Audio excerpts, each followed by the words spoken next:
我哋公司叫做 PowerDM， 我係阿 John，PowerDM 嘅 CEO。我哋嘅產品 SmartShare 咧，其實最主要係一個 centralized permission-aware 嘅 AI document platform。User 咧可以透過 AI chatbot 啊，或者 AI agent 啊，利用我哋嘅 semantic search 咧，去揾到相關嘅文件。喺同時咧，我哋會進行一個 unified 嘅 permission control 嘅 access。Fujifilm BI 咧喺 document consultation 呢個領域咧有好多年嘅經驗。我記得比較深刻嘅就係 Fujifilm 嘅 BI 嘅 consultant 咧，對於客戶嘅業務流程咧係好熟悉。喺我哋要去設計一啲 Gen AI solution 嘅時候咧，呢一樣嘢好幫到手。同埋就係喺 digital transformation 嘅過程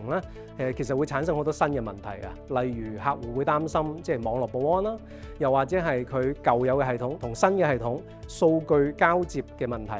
咁喺呢啲成本管理啊等等嘅問題上咧 ，Fujifilm BI 嘅 IT 嘅服務咧就會可以大大咁幫到客人提升佢哋 AI 轉型嘅速度。其實大模型咧唔係完美嘅，佢有好多問題喺度，包括咗咧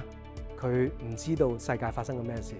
佢係基於咧我哋 train 佢嘅數據咧去學習，去模仿人類。咁所以企業咧係好需要明白大模型嘅 limitation，based on 啲 limitation 咧去設計自己企業嘅方案。從而咧使用到個大模型喺一個正確嘅位置去發揮，